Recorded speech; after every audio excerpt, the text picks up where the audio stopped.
매캐한 연기가 폐를 짓눌렀다. 뜨거운 불길은 맹렬하게 모든 것을 집어삼키고 있었다. 이한성은 무너져 내리는 건물 잔의 사이를 뚫고 나아갔다. 그의 눈은 이미 연기로 인해 충혈되어 있었고 목은 갈증으로 타들어가는 듯했다. 5년 전 그날의 악몽이 생생하게 되살아났다. 김민준. 그의 가장 친한 동료이자 형제 같았던 민준이 이 불길 속에서 자신을 대신해 희생되었다. 그날 이후 한성은 소방관의 길을 포기했다. 그의 목소리도 함께 사라졌다. 불에 그을린 피부와 마음의 상처는 그를 세상으로부터 고립시켰다. 그는 폐허가 된 자신의 삶 속에서 고통스럽게 살아가고 있었다. 낡은 반지하 방은 그의 유일한 안식처이자 감옥이었다. 그는 매일 밤 악몽에 시달렸다. 민준의 마지막 비명소리, 그의 불타는 모습이 그의 뇌리에서 떠나지 않았다. 죄책감은 그의 심장을 갉아먹었다. 그날 밤도 다르지 않았다. 도시의 어둠을 찢는 듯한 사이렌 소리가 그의 귀에 박혔다. 그는 무심코 창밖을 내다보았다. 저 멀리서 시뻘건 불길이 하늘로 치솟고 있었다. 그는 직감적으로 거대한 화재가 발생했음을 알았다. 그의 심장이 불안하게 뛰기 시작했다. 그는 이 불길을 외면하고 싶었지만 그의 발걸음은 이미 밖을 향하고 있었다. 화재 현장은 아수라장이었다.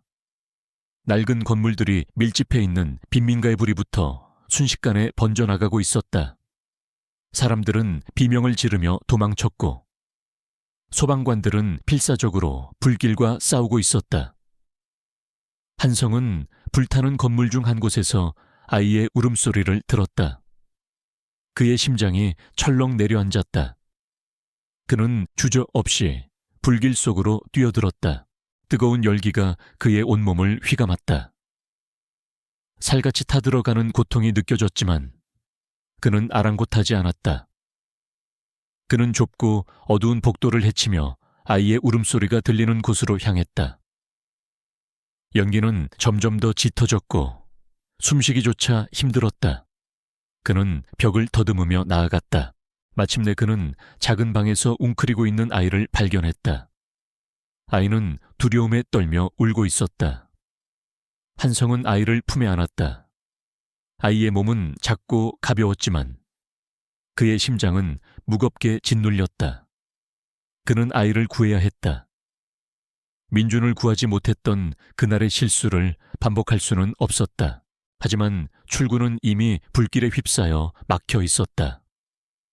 사방은 온통 시뻘건 불길로 뒤덮여 있었고 천장에서는 불에 탄 잔해들이 떨어져 내렸다.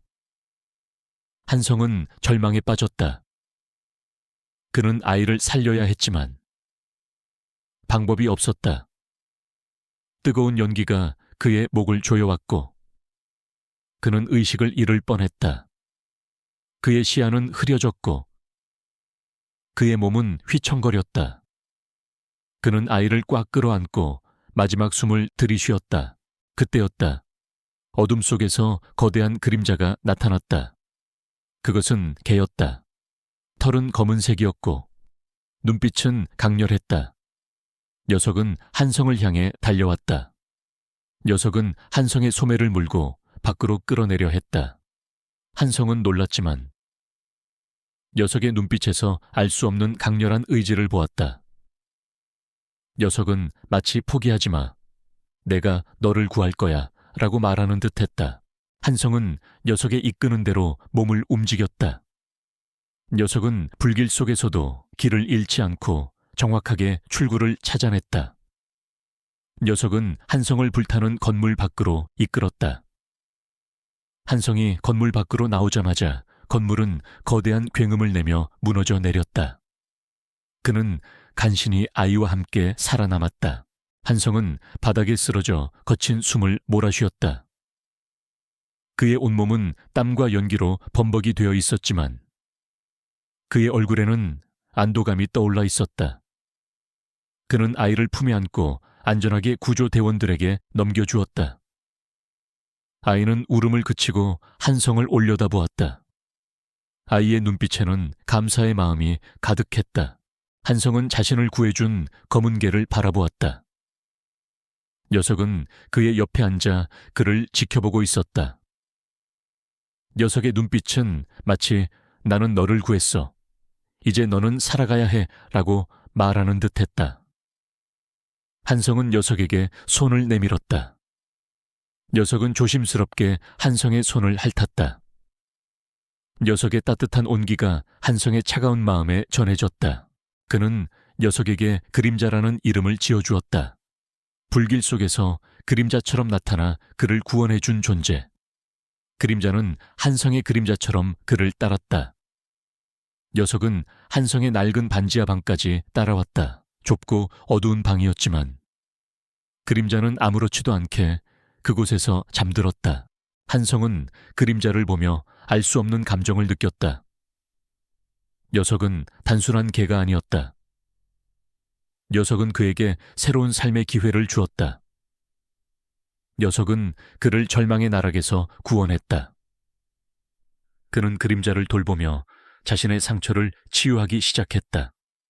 그림자와 함께하는 동안 그는 잠시나마 민준의 죽음에 대한 죄책감을 잊을 수 있었다. 그림자는 놀랍도록 영리했다. 녀석은 한성의 말을 이해하는 듯했고 그의 감정을 읽는 듯했다. 한성이 괴로워할 때면 녀석은 그의 무릎에 머리를 기대며 위로했다. 한성이 외로워할 때면 녀석은 그의 옆에 바싹 붙어 그의 온기를 나누었다. 그림자의 존재는 한성의 삶에 새로운 의미를 부여했다. 어느 날 한성은 그림자의 목에 걸린 낡은 목걸이를 발견했다. 목걸이에는 블랙독 훈련소라는 글자가 희미하게 새겨져 있었다. 한성은 블랙독 훈련소라는 이름을 듣자마자 어딘가 익숙한 느낌을 받았다. 그의 머릿속에 희미한 기억의 조각들이 떠올랐다. 민준도 블랙독 훈련소라는 이름을 언급한 적이 있었다. 한성은 그림자의 목걸이를 움켜쥐었다. 그의 심장이 불안하게 뛰기 시작했다. 그림자가 민준과 관련이 있는 것일까? 이 모든 것이 단순한 우연일 리 없었다. 한성은 그림자가 민준의 죽음에 대한 중요한 단서를 쥐고 있을 것이라고 직감했다. 그는 그림자와 함께 잊고 싶었던 과거의 진실을 파헤치기로 결심했다. 그의 마음속에는 복잡한 감정들이 뒤엉켰다. 희망, 두려움, 그리고 알 수 없는 진실에 대한 갈망. 그는 이제 더 이상 도망치지 않을 것이었다. 그는 진실을 마주하고 그 진실 속에서 민준의 원한을 풀어줄 것이었다. 그의 옆에는 그림자가 함께할 것이었다. 이한성은 그림자의 목에 걸린 낡은 목걸이를 움켜쥐었다. 블랙독 훈련소. 그 이름이 그의 뇌리에 깊숙이 박혔다. 그는 민준과 함께 훈련을 받던 시절 민준이 유기견 보호소에서 특별한 재능을 가진 개를 발견했다고 이야기했던 것을 희미하게 기억했다. 그때 민준은 그 개를 섀도우라고 불렀고 녀석을 직접 훈련시켜 소방구조견으로 만들고 싶어 했다. 혹시 그림자가 그 섀도우였을까? 그렇다면 그림자는 민준의 마지막 순간을 알고 있을지도 모른다. 그의 심장이 격렬하게 뛰었다. 그날 밤 한성은 잠을 이룰 수 없었다. 침대에 누워 천장을 응시하는 그의 눈은 핏발이 서 있었다. 뇌리에는 끊임없이 악몽 같은 장면들이 되살아났다. 불타는 건물, 무너져 내리는 잔해, 그리고 자신을 향해 손을 뻗으며 쓰러지던 민준의 모습. 그는 꿈속에서 민준의 이름을 목 놓아 불렀지만 그의 목소리는 영희 속에 묻혀 사라졌다. 식은땀을 흘리며 잠에서 깨어난 그는 거친 숨을 몰아쉬었다. 그림자는 한성의 침대 옆에 조용히 앉아 그를 지켜보고 있었다. 녀석의 눈빛은 마치 한성의 고통을 이해하는 듯 깊은 슬픔과 함께 알 수 없는 연민으로 가득 차 있었다.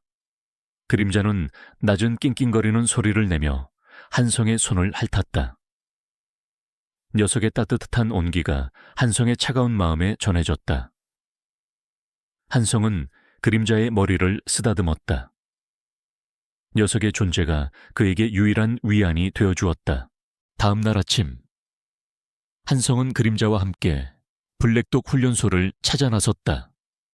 지도 앱을 켜고 블랙독 훈련소를 검색하자 도심 외곽에 버려진 산업 단지 안에 위치한 곳으로 표시되었다.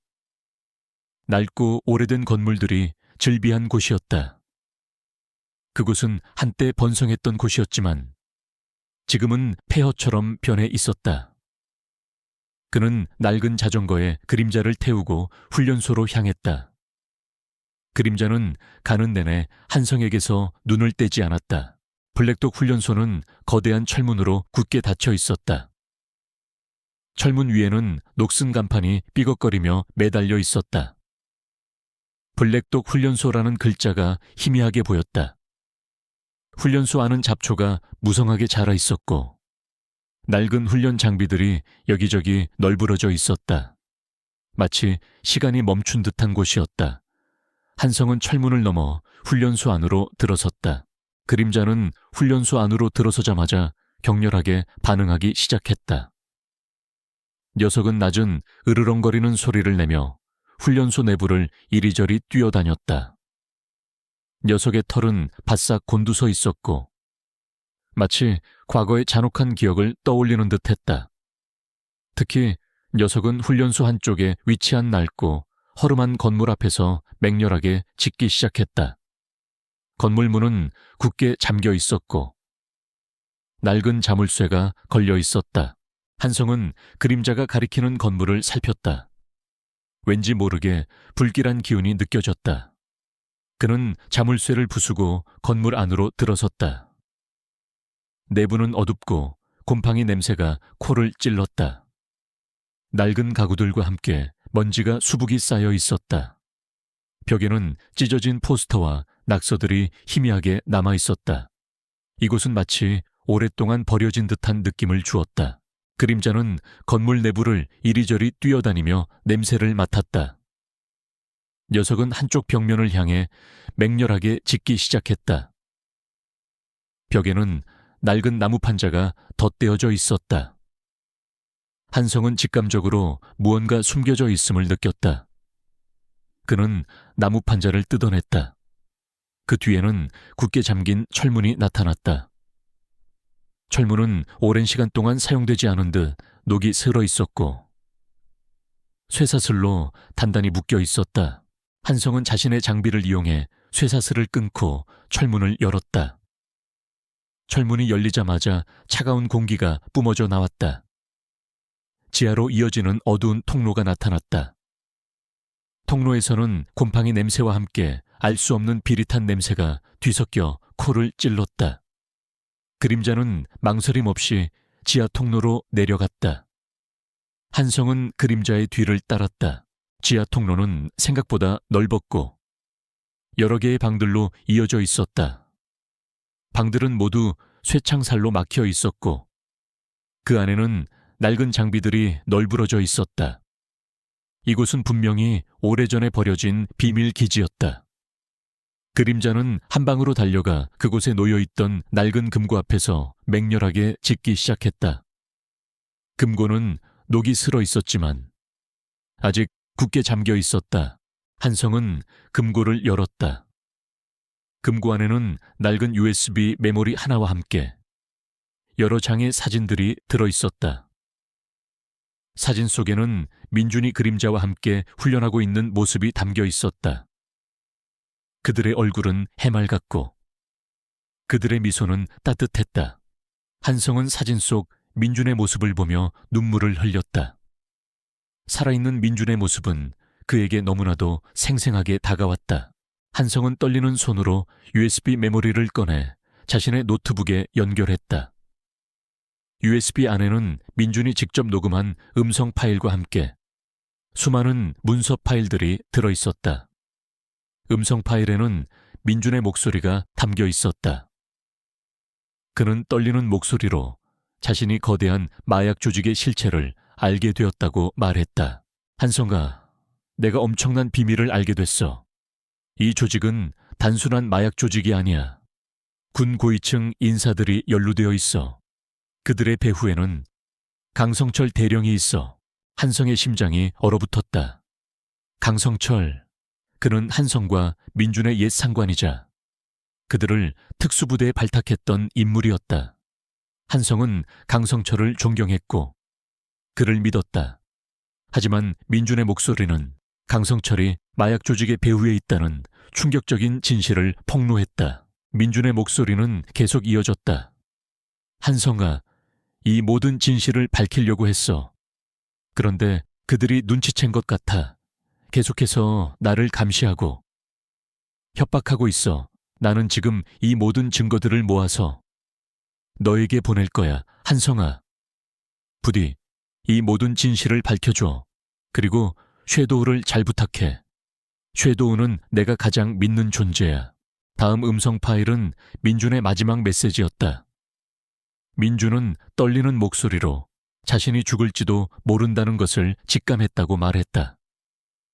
한성아, 만약 내가 잘못된다면 이 모든 진실을 밝혀줘. 이 조직의 모든 것을 세상에 폭로해줘. 그리고 너 자신을 지켜. 한성은 노트북 화면을 응시했다. 사진 속 민준의 얼굴은 해맑게 웃고 있었지만 한성의 눈에는 그의 죽음이 마치 거대한 퍼즐처럼 맞춰지고 있었다. 그는 민준의 죽음이 단순한 작전 중 사고나 교통사고가 아니라는 것을 확신했다. 그는 강성철에게 살해당했다. 강성철은 자신의 범죄를 은폐하기 위해 민준을 제거했던 것이다. 그리고 그림자는 민준이 마지막까지 지키려 했던 섀도우였다.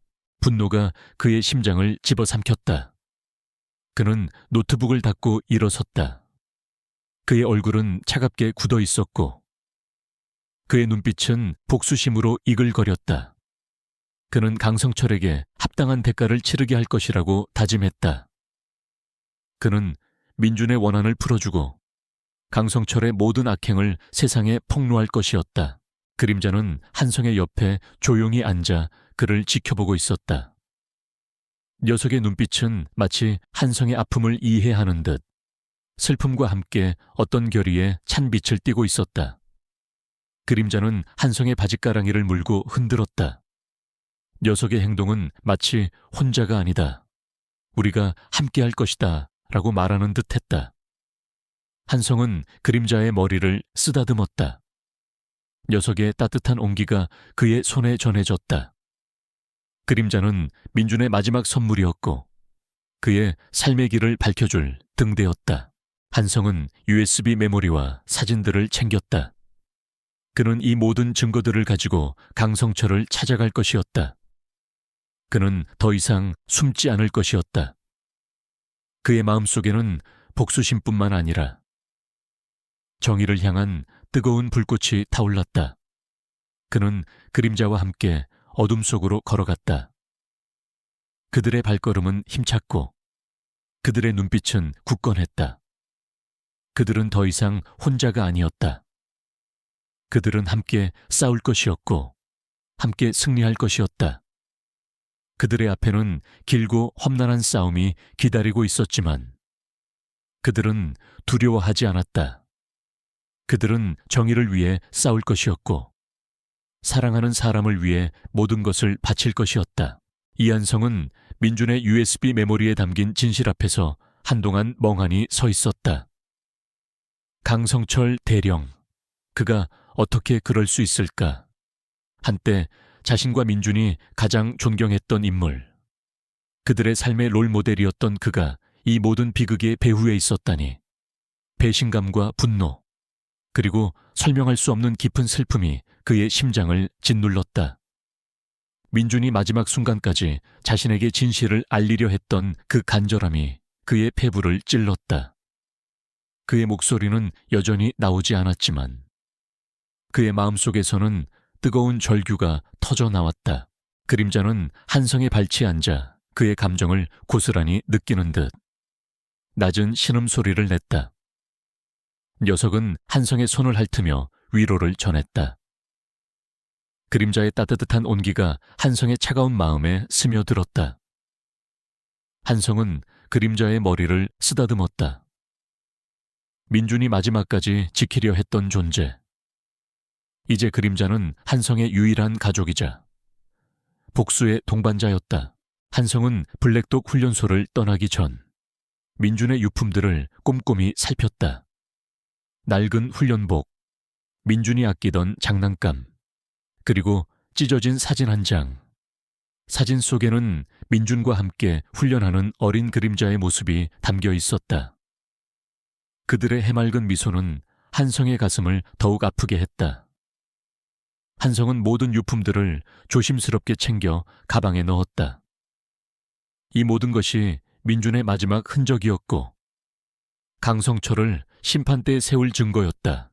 그는 도시로 돌아와 민준의 USB 메모리에 담긴 정보를 분석하기 시작했다. 강성철은 군납비리, 마약 밀말, 그리고 무기 거래에 깊숙이 관여하고 있었다. 그는 자신의 막강한 권력을 이용해 거대한 범죄 조직을 구축했으며 그 조직의 핵심에는 그의 오른팔이자 잔혹한 성격의 박정호, 파크정호라는 인물이 있었다. 박정호는 과거 강성철의 지시를 받아 민준을 살해한 장본인이었다. 민준의 USB에는 박정호의 잔혹한 고문과 민준의 마지막 비명소리가 담긴 음성 파일도 들어있었다. 한성은 그 음성을 듣는 내내 치솟는 분노를 억누를 수 없었다. 강성철은 군에서 전역한 후에도 막강한 영향력을 행사하고 있었다. 그는 거대 기업의 고문으로 취임하여 자신의 범죄를 합법적인 사업으로 위장했다. 그의 이름은 여전히 언론에 자주 오르내렸고 그는 존경받는 기업가이자 사회 지도층 인사로 포장되어 있었다. 한성은 그런 강성철의 위선적인 모습에 치를 떨었다. 한성은 강성철의 비리를 폭로하기 위해 도움이 필요하다는 것을 깨달았다. 그는 민준의 USB에 담긴 정보들을 언론에 제보하기로 결심했다. 하지만 그는 동시에 자신의 안전을 걱정했다. 강성철은 어떤 수단을 써서라도 진실을 은폐하려 할 것이었다. 그는 자신을 믿고 도와줄 사람을 찾아야 했다. 그는 오래전 민준에게 소개받았던 박지혜, 박지혜라는 여성 기자에게 연락했다. 지혜는 용감하고 정의감이 투철한 탐사보도 전문 기자였다. 그녀는 수많은 권력형 비리를 파헤쳐 세상에 알린 경력이 있었다.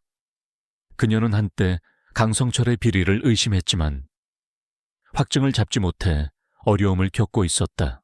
지혜는 한성으로부터 연락을 받고 놀라움을 금치 못했다.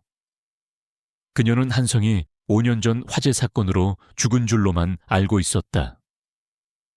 한성은 지혜에게 민준의 USB 메모리에 담긴 모든 진실을 설명했다.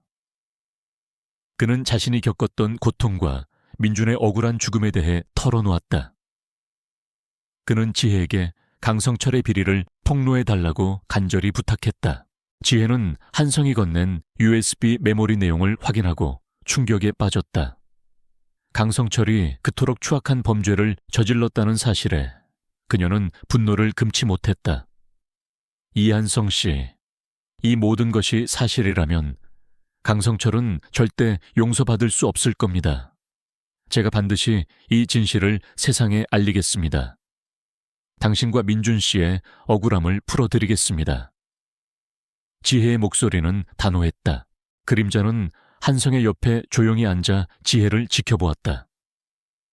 녀석의 눈빛은 마치 이 여자를 믿어도 될까라고 묻는 듯했다.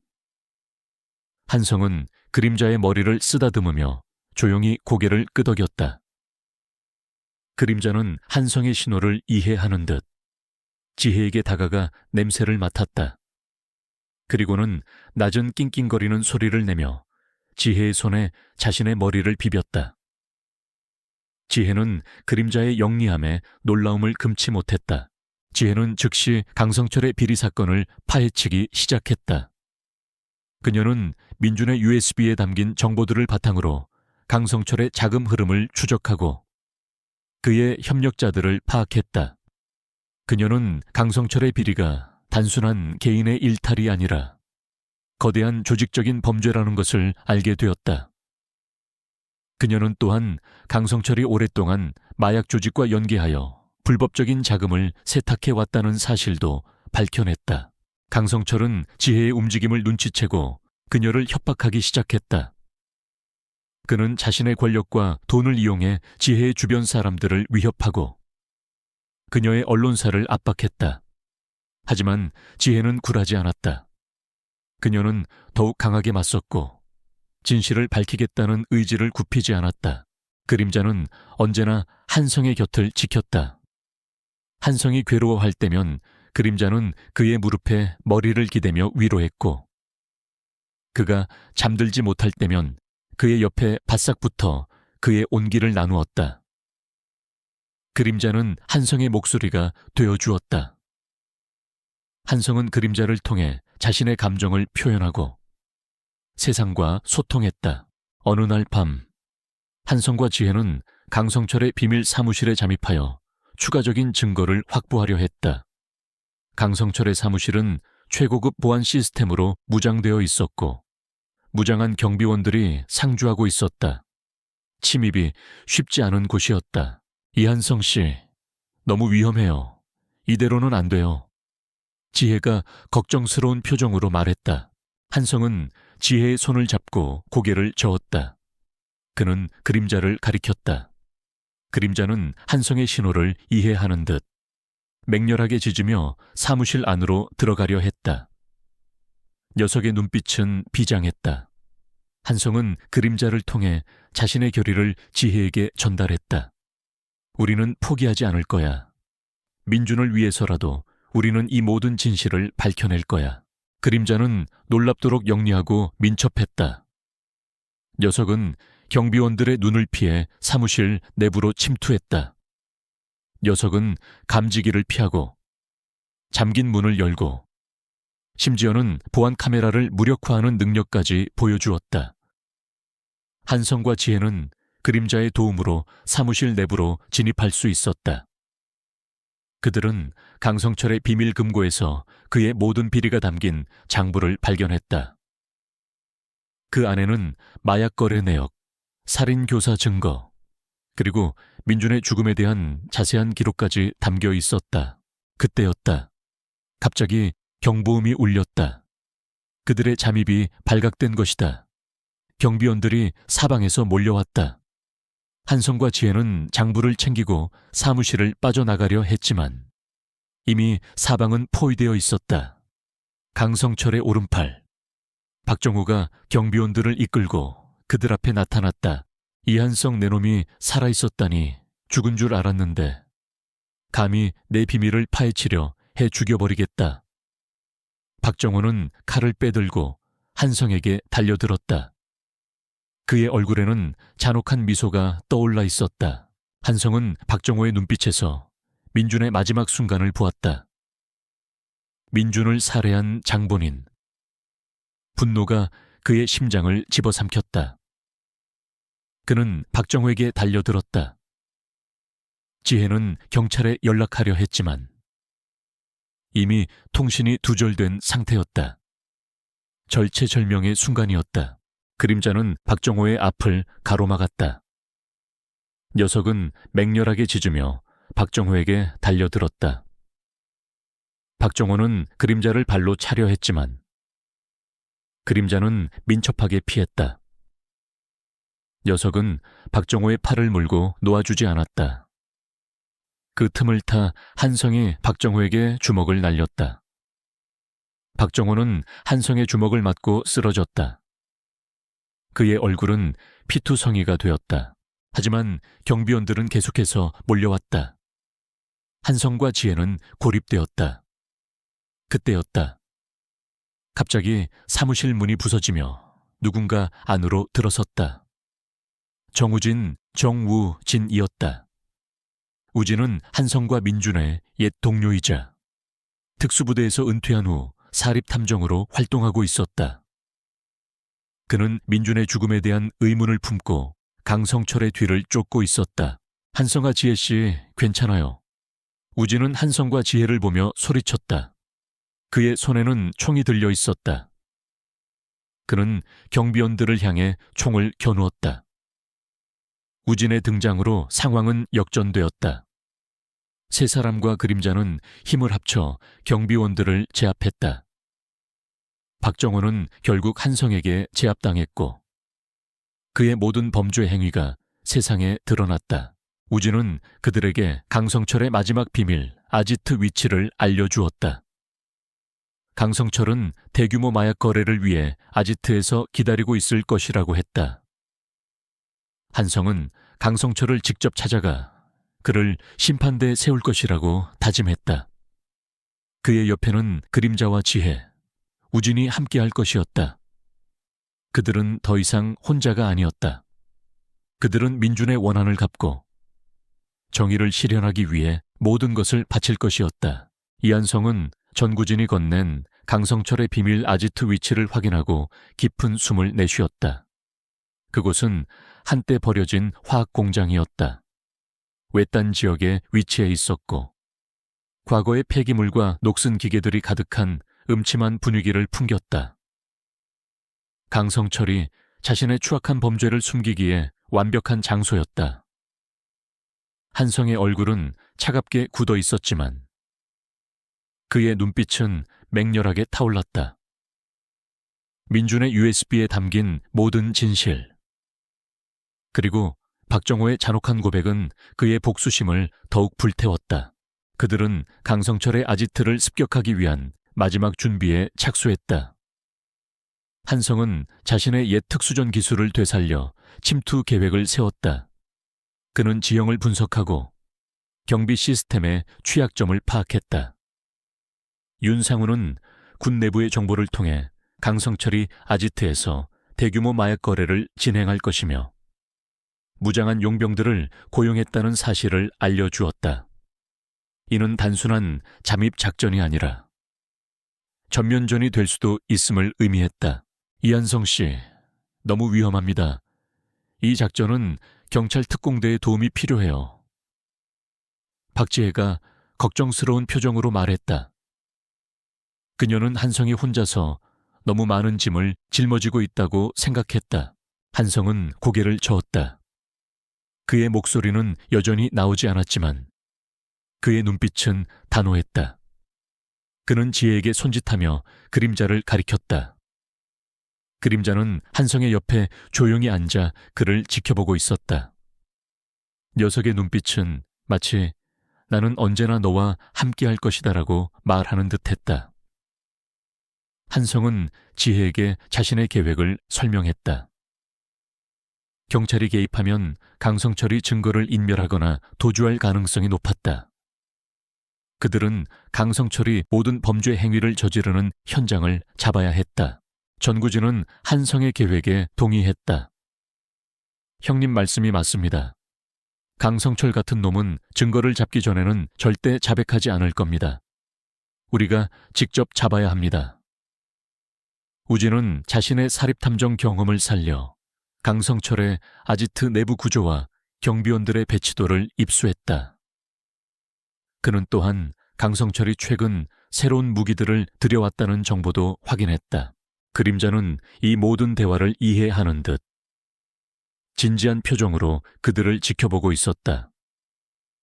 녀석은 한성이 지도에 표시한 아지트 내부 통로를 유심히 살폈다. 녀석은 한성의 지시에 따라 움직일 준비가 되어 있었다. 그림자의 뛰어난 후각과 청각, 그리고 민첩성은 그들의 작전에서 가장 중요한 요소였다. 녀석은 눈에 띄지 않게 내부로 침투하여 경비 시스템을 무력화하고 한성에게 안전한 경로를 알려줄 것이었다. 작전 당일, 어두운 밤하늘 아래 폐쇄된 화학 공장은 음침한 그림자를 드리우고 있었다. 낡은 철골 구조물은 바람에 흔들리며 삐걱거리는 소리를 냈다. 도윤, 지혜, 우진은 특수장비를 착용하고 공장 주변에 잠복했다. 그들의 심장은 긴장감으로 빠르게 뛰고 있었다. 준비됐나? 한성은 우진에게 손짓으로 물었다. 네? 형님, 우진이 굳건한 목소리로 답했다. 저도 준비됐어요. 이한성 씨, 지혜도 비장한 표정으로 말했다. 그녀의 손에는 소형 카메라가 들려 있었다. 그녀는 이 모든 진실을 세상에 알릴 준비가 되어 있었다. 한성은 그림자에게 신호를 보냈다. 그림자는 한성의 신호를 받자마자 그림자처럼 공장 내부로 침투했다. 녀석은 놀랍도록 조용하고 민첩하게 움직였다. 녀석은 경비원들의 순찰 경로를 피하고 감시 카메라의 사각지대를 이용하며 공장 내부로 깊숙이 침투했다. 그림자는 미로 같은 통로를 헤치고 잠긴 문을 통과하며 비밀 회담장으로 향했다. 그림자는 비밀 회담장에 도착하자마자 경비 시스템을 무력화하는 데 성공했다. 경보 시스템이 꺼지고 일부 보안 카메라의 화면이 먹통이 되었다. 도윤, 지혜, 우진은 그림자가 확보한 통로를 통해 공장 내부로 진입했다. 그들은 그림자가 알려준 대로 조용히 회담장으로 향했다. 회담장 내부는 거대한 공간이었다. 낡은 철골 구조물 아래에는 긴 테이블이 놓여 있었고 그 주위에는 수많은 사람들이 모여 있었다. 강성철을 비롯한 마약 카르텔 두목들, 무기상들, 그리고 고위층 인사들이었다. 그들은 거대한 테이블에 앉아 돈뭉치와 마약 샘플들을 놓고 흥정하고 있었다. 박정호도 그들 사이에 앉아 강성철의 지시를 받고 있었다. 강성철의 얼굴에는 탐욕스러운 미소가 떠올라 있었다. 강성철 내놈의 악행은 이제 끝이다. 한성은 회담장 문을 박차고 들어서며 소리쳤다. 그의 목소리는 여전히 희미했지만 그의 눈빛은 회담장 전체를 압도했다. 강성철과 참석자들은 한성의 갑작스러운 등장에 경악했다. 그들의 얼굴에는 당황스러움과 함께 분노가 뒤섞여 있었다. 이한성 내놈이 어떻게 여기까지? 죽은 줄 알았는데 감히 내 사업을 방해해. 강성철은 자리에서 벌떡 일어섰다. 그의 눈빛은 살기로 가득 차 있었다. 그는 자신의 경호원들에게 한성을 제압하라고 지시했다. 경호원들이 한성에게 달려들었다. 한성은 자신의 뛰어난 무술 실력으로 경호원들을 제압했다. 그의 움직임은 빠르고 정확했다. 지혜는 자신의 카메라로 모든 상황을 촬영하기 시작했다. 우진은 한성을 도와 경호원들과 맞섰다. 그들은 완벽한 팀워크를 보여주었다. 그림자는 경호원들의 다리를 물고 그들의 공격을 방해했다. 녀석의 맹렬한 공격에 경호원들은 속수무책으로 당했다. 회담장은 순식간에 아수라장이 되었다. 박정호는 강성철의 지시를 받아 한성을 향해 달려들었다. 그의 손에는 칼이 들려 있었다. 이 빌어먹을 자식 내놈 때문에 모든 게 망쳤어. 민준처럼 죽여주마. 한성은 박정호의 눈빛에서 광기를 보았다. 그는 민준의 마지막 순간을 떠올렸다. 분노가 그의 심장을 집어삼켰다. 그는 박정호에게 달려들었다. 두 사람의 격렬한 싸움이 시작되었다. 한성은 박정호의 공격을 피하며 그의 약점을 노렸다. 그는 박정호의 잔혹한 공격을 막아내며 민준을 위해 복수하겠다고 다짐했다. 강성철은 상황이 자신에게 불리하게 돌아가자 당황했다. 그는 테이블 위에 놓인 마약 샘플과 장부들을 불태우려 했다. 증거를 인멸하려는 것이었다. 하지만 그림자가 박정호와의 싸움이 한창인 한성 옆을 스쳐 지나가 강성철의 앞을 가로막았다.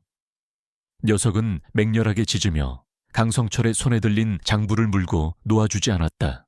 이 빌어먹을 개자식 저리 비켜. 강성철은 그림자를 발로 차려 했지만 그림자는 민첩하게 피했다.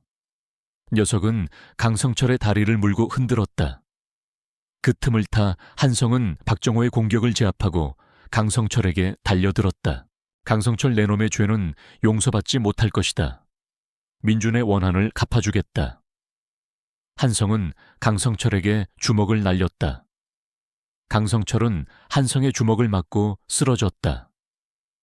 그의 얼굴은 피투성이가 되었고 손에서는 장부가 떨어져 나갔다. 한성은 쓰러진 강성철의 손에서 장부를 빼앗았다. 장부 안에는 강성철이 지난 수년간 저질렀던 모든 범죄 행위가 낱낱이 기록되어 있었다.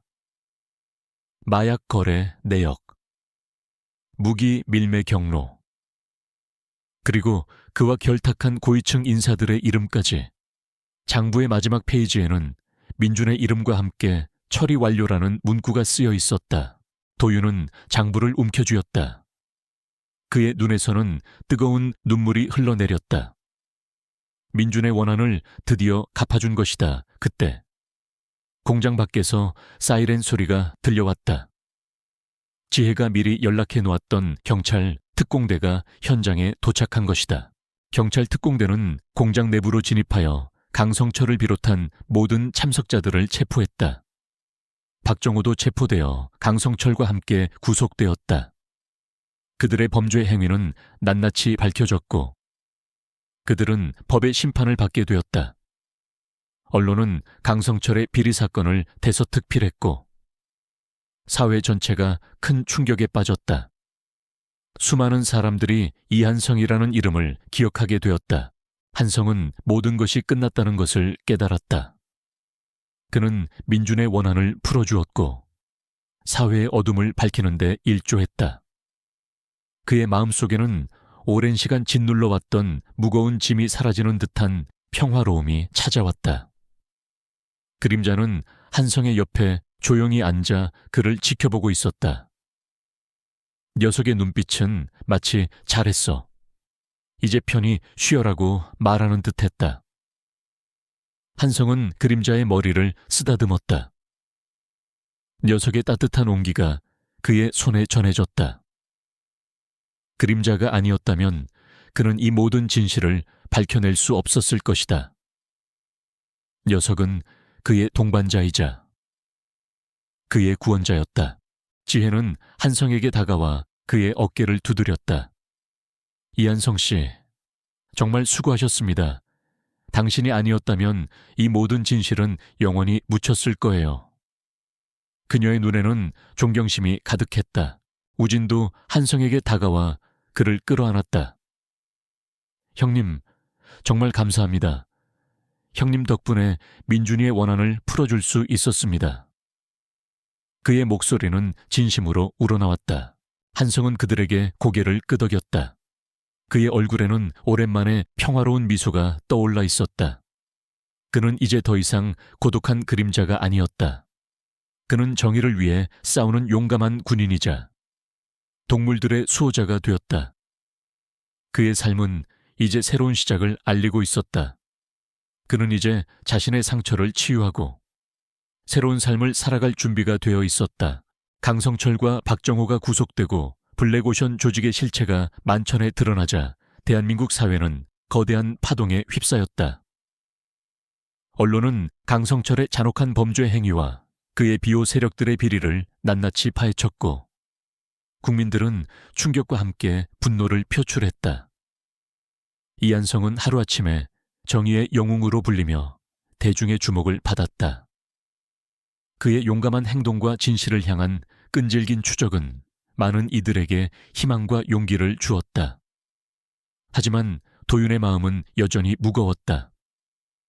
민준의 죽음에 대한 슬픔은 쉬이 가시지 않았고 오랜 시간 그를 짓눌러 왔던 죄책감 또한 완전히 사라지지 않았다.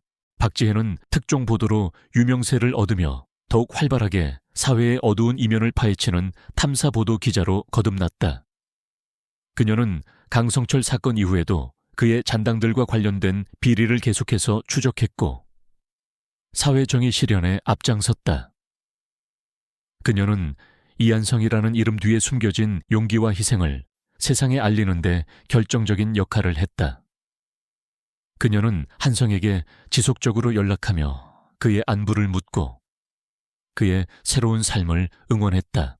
정구진은 강성철 사건 이후 사립탐정 활동을 잠시 접고 자신의 트라우마를 치유하는 시간을 가졌다. 그는 민준의 죽음에 대한 진실이 밝혀진 것에 안도했지만 동시에 그들의 과거에 대한 회한에 시달렸다. 그는 한성에게 종종 찾아와 함께 술잔을 기울이며 지난날의 추억을 회상했고 서로에게 든든한 버팀목이 되어주었다. 그들은 이제 단순한 동료를 넘어선 진정한 친구이자 가족이 되었다. 그림자는 이 모든 변화 속에서도 한성의 곁을 한시도 떠나지 않았다. 녀석은 한성이 잠시라도 보이지 않으면 불안해하며 찾아다녔고 한성이 힘들 때면 그의 무릎에 머리를 기대며 위로했다. 녀석의 눈빛은 마치 한성의 모든 감정을 이해하는 듯 깊은 사랑과 충성심으로 가득 차 있었다. 한성은 그림자를 보며 자신이 혼자가 아님을 느꼈다.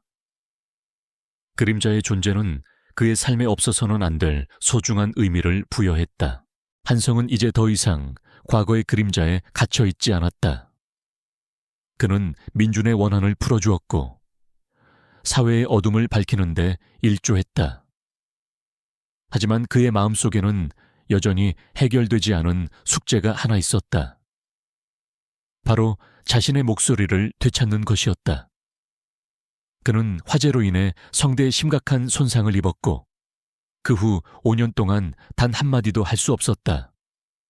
그는 의사로부터 평생 말을 하지 못할 수도 있다는 진단을 받았지만 그는 포기하지 않았다. 민준이 마지막 순간까지 자신에게 진실을 알리려 했던 것처럼 자신도 세상에 자신의 목소리로 진실을 이야기하고 싶었다. 한성은 그림자와 함께 유명한 언어치료 전문가인 김소연 박사를 찾아갔다. 소연 박사는 탁월한 실력과 따뜻한 마음을 가진 언어치료사였다. 그녀는 한성의 사연을 듣고 깊은 감동을 받았고 그를 돕기 위해 모든 노력을 기울이겠다고 약속했다. 그녀는 한성의 목소리가 단순한 소리가 아니라 그의 삶과 희망을 의미한다는 것을 알고 있었다. 치료 과정은 고통스럽고 길었다.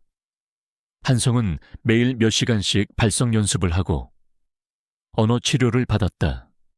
그의 성대는 오랜 시간 사용하지 않아 굳어져 있었고 조금이라도 소리를 내려고 하면 극심한 고통이 따랐다.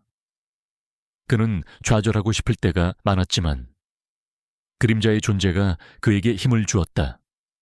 그림자는 치료 내내 한성의 옆에 앉아 그를 지켜보았고 한성이 힘들어할 때면 그의 손을 핥으며 격려했다. 녀석은 마치 포기하지 마, 너는 할 수 있어 라고 말하는 듯했다. 소연 박사도 한성의 놀라운 의지와 그림자의 헌신에 감탄했다. 이한성 씨, 그림자는 단순한 개가 아니에요. 녀석은 당신의 목소리이자 당신의 가장 든든한 조력자입니다. 그녀는 그림자를 치료 과정에 적극적으로 활용했다. 그림자가 한성에게 말을 걸고 한성이 그림자에게 반응하는 방식으로 언어 치료를 진행했다. 그림자는 한성의 감정 변화를 가장 먼저 알아챘고 한성이 발성 연습을 할 때면 녀석도 함께 낮은 소리를 내며 그를 도왔다. 수개월의 노력 끝에 한성은 드디어 희미하게나마 소리를 낼 수 있게 되었다. 그의 목소리는 아직 거칠고 불분명했지만 그것은 그에게 희망의 시작이었다. 그는 그림자의 이름을 불렀다. 그림자는 한성의 목소리를 듣자마자 맹렬하게 꼬리를 흔들며 한성의 품에 안겼다. 녀석의 눈에서는 기쁨의 눈물이 흘러내렸다. 한성도 그림자를 꽉 끌어안았다. 그의 눈에서도 뜨거운 눈물이 흘러내렸다. 그는 민준의 이름을 불렀다. 민준. 그의 목소리는 떨렸지만 그 안에는 민준을 향한 그리움과 사랑이 담겨 있었다. 그의 목소리가 점차 또렷해지고 그는 다시 세상과 소통할 수 있게 되었다. 그는 자신의 목소리로 민준의 이야기를 세상에 알리고 강성철의 악행을 고발했다. 그의 진심 어린 이야기는 많은 사람들에게 깊은 감동을 주었다. 그는 자신의 경험을 바탕으로 언어 장애를 가진 사람들을 돕는 자선단체를 설립했다. 그는 자신이 겪었던 고통을 다른 사람들의 아픔을 치유하는 데 사용했다. 한성은 자신의 섬으로 돌아가 바다의 친구들 보호소를 더욱 확장했다. 그는 유기견 보호소를 넘어 상처받은 동물들을 위한 재활센터와 해양환경보호 활동을 위한 교육센터를 설립했다. 그는 이곳에서 동물들을 돌보고 사람들에게 생명의 소중함을 가르쳤다. 에이스가 그랬던 것처럼. 그림자는 한성의 가장 든든한 동반자이자 오른팔이 되었다. 녀석은 한성이 가는 곳마다 그림자처럼 따랐고 그의 모든 지시를 완벽하게 따랐다. 그림자는 다른 유기견들을 돌보고 보호소의 운영을 돕는데 적극적으로 참여했다. 한성은 민준의 묘지를 찾아갔다. 그는 민준의 비석 앞에서 조용히 섰다. 그의 옆에는 그림자가 함께했다. 민준아, 나 이제 다시 말할 수 있어. 네 덕분이야. 네가 남겨준 그림자 덕분이야. 우리는 함께 세상을 더 나은 곳으로 만들고 있어. 한성의 목소리는 평화로웠고 그의 얼굴에는 따뜻한 미소가 떠올라 있었다. 그는 이제 과거의 아픔에서 완전히 벗어났다. 그는 민준의 죽음을 통해 얻은 교훈을 바탕으로 사회의 어둠을 밝히고 약자들을 보호하는 데 모든 열정을 쏟아부었다. 그는 바다의 수호자이자 동물들의 아버지로 불리며 많은 사람들에게 존경받았다. 그의 삶은 준호의 목까지 빛나는 삶이 되었다. 한성은 자신의 삶을 통해 진정한 의미의 용서와 화해를 보여주었다. 그는 강성철을 미워했지만 결국 그를 용서했다. 그는 자신의 고통을 통해 다른 사람들의 아픔을 치유하는 데 기여했다. 그의 삶은 단순한 이야기가 아니었다. 그것은 고통을 이겨낸 용기와 희망, 그리고 변치 않는 사랑의 증거였다. 그는 매년 민준의 기일이 되면 바다로 나갔다. 그는 바다에 작은 꽃다발을 띄우고 민준에게 자신의 삶을 이야기했다. 그의 옆에는 항상 그림자가 함께했다. 그들은 한성의 든든한 동반자이자 가족이었다. 한성은 이제 진정한 의미에서 삶의 승리자가 되었다. 그의 마음속에는 이제 따뜻한 사랑과 평화, 그리고 빛나는 희망만이 가득했다. 그는 민준의 영혼을 영원히 기억하며 그들의 이름으로 세상을 더 나은 곳으로 만드는데 자신의 모든 것을 바칠 것이다. 그의 정의로운 발걸음은 앞으로도 계속될 것이었다. 이한성의 삶은 이제 빛으로 가득 찼다. 바다의 친구들 보호소는 단순한 유기견 보호소를 넘어 상처받은 이들의 안식처이자 희망의 등대가 되었다. 매일 아침 해가 떠오르면 한성은 그림자와 함께 해변을 산책했다. 그의 발자국이 모래사장에 새겨질 때마다 그의 마음속 깊이 자리했던 과거의 어둠은 조금씩 사라지는 듯했다. 그는 이제 목소리를 되찾았고 그의 목소리는 사랑과 치유의 메시지를 담아 세상에 울려 퍼졌다. 박지혜는 한성의 이야기가 담긴 다큐멘터리를 제작했다. 다큐멘터리는 한성과 민준의 우정, 강성철의 배신, 그림자와의 운명적인 만남, 그리고 한성의 놀라운 회복 과정을 담아냈다. 다큐멘터리는 전국적으로 큰 반향을 일으켰고 많은 사람들에게 감동과 영감을 주었다. 지혜는 이 다큐멘터리를 통해 바다의 친구들 보호소를 널리 알리고 유기견 보호와 해양 환경 보호의 중요성을 강조했다. 그녀는 이제 단순한 기자를 넘어 사회 변화를 이끄는 목소리가 되었다. 전구진은 보호소의 핵심 멤버로 자리 잡았다.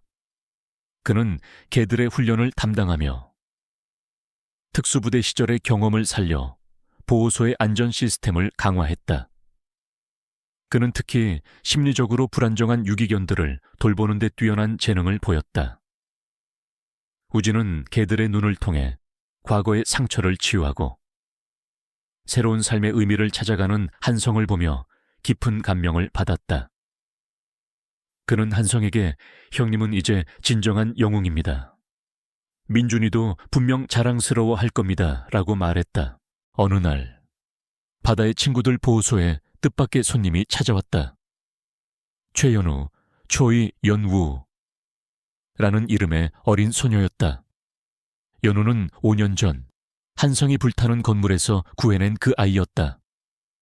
연우는 이제 어엿한 초등학생이 되었고 한성을 보자마자 환하게 웃으며 달려왔다. 그녀의 손에는 작은 그림 액자가 들려 있었다. 그림 속에는 한성과 그림자가 함께 서 있는 모습이 그려져 있었다. 아저씨, 저 기억나세요? 아저씨가 저 구해줬잖아요. 연우의 목소리는 맑고 밝았다. 한성은 연우의 모습에 눈물을 글썽였다. 그의 목소리는 떨렸지만 그는 연우의 이름을 불렀다. 연우, 이렇게 잘 자라줘서 고마워.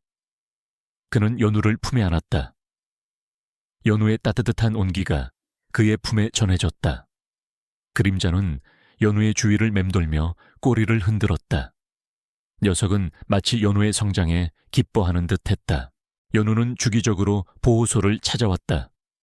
그녀는 개들과 함께 놀고 보호소 일을 돕는데 적극적으로 참여했다. 그녀는 특히 그림자와 에코를 좋아했다. 연우는 그림자에게 자신의 이야기를 들려주고 그림자는 그녀의 이야기를 이해하는 듯 그녀의 머리를 쓰다듬었다. 연우의 존재는 한성의 삶에 새로운 활력을 불어넣었다. 그는 연우를 통해 자신이 구한 생명이 얼마나 소중한지 다시 한번 깨달았다. 시간이 흘러 바다의 친구들 보호소는 더욱 성장했다. 전국 각지에서 유기견 보호 운동가들이 이곳을 찾아와 한성의 노하우를 배우고 자신의 지역에서도 유사한 보호소를 설립했다. 한성의 이야기는 단순한 한 개인의 복수극을 넘어 사회 전체에 긍정적인 영향을 미치는 희망의 메시지가 되었다. 그는 이제 한국뿐만 아니라 전 세계의 동물 보호 운동가들에게 존경받는 인물이 되었다. 하지만 성공의 이면에는 항상 그림자가 따랐다. 박정호는 교도소에서 강성철을 미워하며 복수를 다짐했다. 그는 자신이 저지른 죄를 뉘우치기는커녕 모든 불행이 한성 때문이라고 생각했다. 박정호는 자신의 잔당들을 이용해 한성과 보호소를 위협하기 시작했다. 보호소 주변에는 수상한 사람들이 어슬렁거렸고 알 수 없는 전화와 협박 편지가 날아들었다. 형님, 박정호가 교도소 안에서도 계속 우리를 노리고 있는 것 같습니다. 우진이 심각한 표정으로 말했다. 한성은 박정호의 위협에 동요하지 않았다. 그는 이미 많은 고통을 겪었고 더 이상 두려워할 것이 없었다. 그는 보호소의 보안 시스템을 더욱 강화하고 개들을 훈련시켜 만약의 사태에 대비했다. 그는 박정호가 다시는 세상을 어지럽히지 못하도록 막을 것이라고 다짐했다. 어느 날 밤, 보호소에 정전이 일어났다. 사방은 순식간에 어둠에 잠겼고 개들은 불안한 듯 짖기 시작했다. 한성은 직감적으로 무언가 잘못되었음을 느꼈다. 그는 랜턴을 들고 보호소 내부를 살폈다. 그때였다. 보호소 뒷문이 부서지며 수상한 그림자들이 안으로 들어섰다. 박정호의 잔당들이었다. 그들은 무장하고 있었고 보호소를 파괴하려 했다. 이한성 내놈 때문에 내 모든 것이 망가졌어. 오늘은 내놈과 내놈의 개들을 모두 없애주마. 잔당들의 리더가 소리쳤다. 그의 목소리에는 증오가 가득했다. 한성은 침착하게 대응했다. 그는 개들에게 신호를 보냈다. 그림자와 에코를 비롯한 훈련된 개들은 잔당들을 향해 달려들었다. 녀석들은 맹렬하게 짖으며 잔당들의 공격을 막아냈다. 개들의 맹렬한 공격에 잔당들은 당황했다. 그들은 개들을 제압하려 했지만 개들은 놀랍도록 영리하고 민첩했다. 녀석들은 잔당들의 다리를 물고 팔을 핥히며 그들을 혼란에 빠뜨렸다. 한성은 잔당들의 리더에게 달려들었다.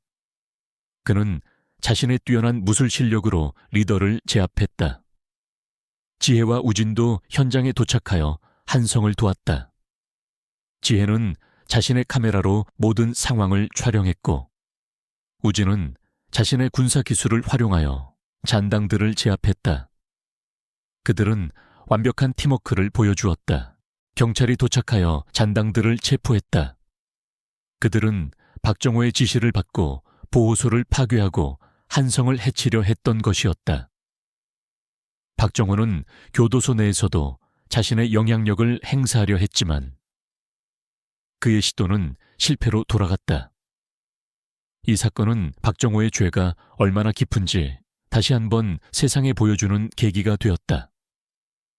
그는 더욱 엄중한 처벌을 받게 되었다. 이 사건 이후 보호소는 더욱 굳건해졌다. 사람들은 한성의 용기와 희생에 더욱 감동했고 보호소에 대한 지지와 후원은 끊이지 않았다. 연우는 한성에게 자신이 커서 꼭 소방관이 되겠다고 말했다. 그녀는 한성처럼 용감한 사람이 되어 다른 사람들을 돕고 싶다고 했다. 한성은 연우의 머리를 쓰다듬으며 미소를 지었다. 그의 얼굴에는 따뜻한 미소가 떠올라 있었다. 그는 이제 진정한 의미에서 삶의 승리자가 되었다. 그의 삶은 더 이상 절망과 고통으로 가득 찬 어둠이 아니었다. 그것은 희망과 사랑, 그리고 끊임없는 성장으로 가득 찬 빛나는 여정이었다. 그는 민준과 에이스의 희생을 영원히 기억하며 그들의 이름으로 이 세상을 더욱 아름답고 정의로운 곳으로 만들 것이다. 그의 발자취는 바닷가 모래사장 위에 선명하게 새겨졌고 그의 이야기는 오랫동안 사람들의 가슴 속에 살아 숨 쉴 것이었다. 세월은 유수와 같이 흘러갔다. 이한성의 바다의 친구들. 보호소는 단순한 유기견 보호소를 넘어 희망과 치유의 상징이 되었다. 섬 전체는 이제 생명의 섬으로 불리며 매년 수많은 사람들이 이곳을 찾아와 한성의 이야기를 듣고 그의 삶에 동참했다. 그들은 사랑과 연민의 가치를 배우고 생명의 소중함을 깨달았다. 이한성은 이제 희끗희끗한 머리카락을 가진 중년의 남성이 되었지만 그의 눈빛은 여전히 젊은 날의 열정과 정의감으로 빛나고 있었다. 그의 얼굴에는 세월의 흔적이 고스란히 담겨 있었지만 그 주름 하나하나에는 고통과 극복, 그리고 사랑과 평화의 이야기가 새겨져 있었다. 그는 매일 아침 해변을 산책하며 바다의 평화를 지켰고 오후에는 보호소의 개들과 함께 시간을 보냈다. 이제 그의 목소리는 완벽하게 회복되었고 그의 목소리는 사랑과 치유의 메시지를 담아 세상에 울려 퍼졌다. 그림자는 이제 노년기에 접어들었지만 여전히 한성의 곁을 지켰다. 녀석의 털은 하얗게 새었고 움직임은 느려졌지만 녀석의 눈빛은 한성에게 변함없는 사랑과 충직함을 보여주었다. 그림자는 한성의 그림자처럼 그를 따랐고 그의 모든 순간을 함께했다. 녀석은 한성의 가장 소중한 친구이자 가족이었다. 에이스의 아들이자 에이스와 똑같이 영리하고 충직한 에코 제찬는 이제 어엿한 성견이 되어 그림자의 뒤를 이어 한성의 가장 든든한 동반자가 되었다. 에코는 그림자와 한성의 가르침을 받아 보호소의 모든 개들에게 사랑받는 리더이자 방문객들에게는 인기 스타였다. 사람들은 에코의 눈빛에서 에이스와 그림자의 영혼을 보았다고 말했다. 최수진은 이제 대한민국을 대표하는 인권 변호사이자 사회의 부조리에 맞서 싸우는 목소리가 되었다. 그녀는 바다의 친구들 보호소에 지속적으로 후원하고 법률적인 자문을 제공했다. 그녀는 도윤에게 자주 찾아와 그의 삶을 응원했고 때로는 함께 해변을 산책하며 지난날의 추억을 회상했다. 그녀는 한성의 삶을 보며 진정한 행복과 정의의 의미를 깨달았다고 말했다. 정구진은 해군 특수전전단에서 명예롭게 전역한 후 이한성의 바다의 친구들 보호소에 정식 직원으로 합류했다. 그는 보호소의 운영을 돕고 개들의 훈련을 담당했다. 그의 엄격하면서도 따뜻한 훈련 방식 덕분에 보호소의 개들은 뛰어난 사회성과 지능을 갖추게 되었다. 상우는 한성을 형님처럼 따랐고 그의 삶의 동반자이자 가장 든든한 버팀목이 되어주었다. 그는 보호소의 개들을 통해 민준에 대한 그리움을 달랬고 그들의 삶 속에서 민준의 정신이 살아 숨쉬는 것을 느꼈다. 이한성은 민준의 부모님과도 꾸준히 연락하며 지냈다. 준호의 부모님은 아들의 죽음에 대한 진실이 밝혀지고 강성철이 처벌받은 것에 대해 한성에게 깊은 감사를 표했다. 그들은 한성의 보호소를 자주 방문하여 유기견들에게 사랑을 나누어 주었고 한성을 친아들처럼 아껴주었다. 그들은 한성의 삶 속에서 민준의 그림자를 보았고 한성의 행복이 곧 민준의 행복이라고 믿었다. 민준의 부모님은 한성이 자신의 삶을 통해 민준의 이름을 영원히 기억하고 있다는 사실에 큰 위로를 받았다. 보호소는 매년 바다의 친구들 축제를 개최했다. 축제는 섬 주민들과 전국 각지에서 찾아온 방문객들이 함께 즐기는 화합의 장이었다.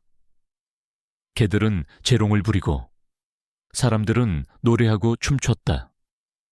축제의 하이라이트는 민준의 바다라는 이름의 추모 행사였다. 사람들은 작은 등불을 바다에 띄우며 민준과 바다에 희생된 생명들을 기억했다. 등불이 바다 위를 수놓으며 반짝이는 모습은 장관을 이루었다. 이 행사는 민준의 넋을 기리는 동시에 모든 생명의 소중함을 되새기는 의미 있는 시간이었다. 이한성은 민준의 묘지 앞에서 조용히 서 있었다. 비석에는 민준의 이름이 선명하게 새겨져 있었다. 그 옆에는 에이스와 그림자의 작은 비석이 나란히 자리하고 있었다. 도윤은 묘지 주변에 피어난 들꽃들을 바라보았다. 그의 마음속에는 더 이상 민준의 죽음에 대한 슬픔이나 죄책감만이 남아있지 않았다. 그 대신 평화와 함께 민준에 대한 따뜻한 추억만이 가득했다. 민준아, 보고 있니? 나 이제 다시 말할 수 있어. 내 덕분이야. 네가 남겨준 그림자와 에코 덕분이야. 우리는 함께 세상을 더 나은 곳으로 만들고 있어. 이한성의 목소리는 평화로웠고 그의 얼굴에는 따뜻한 미소가 떠올라 있었다. 에코는 이한성의 말에 고개를 끄덕이며 낮은 낑낑거리는 소리를 냈다. 녀석의 눈빛은 마치 형님, 민준 형도 그림자 형도 보고 있을 거예요. 그리고 우리는 언제나 형님 곁에 있을 겁니다. 라고 말하는 듯 했다. 이한성은 에코의 머리를 쓰다듬었다. 녀석의 따뜻한 온기가 그의 손에 전해졌다. 에코는 그림자의 유산이자 한성의 새로운 희망이었다. 이한성은 해변을 따라 걸으며 바다를 응시했다. 잔잔한 파도 소리가 그의 마음에 평화를 가져다 주었다. 그의 삶은 더 이상 절망과 고통으로 가득 찬 어둠이 아니었다. 그것은 희망과 사랑, 그리고 끊임없는 성장으로 가득 찬 빛나는 여정이었다.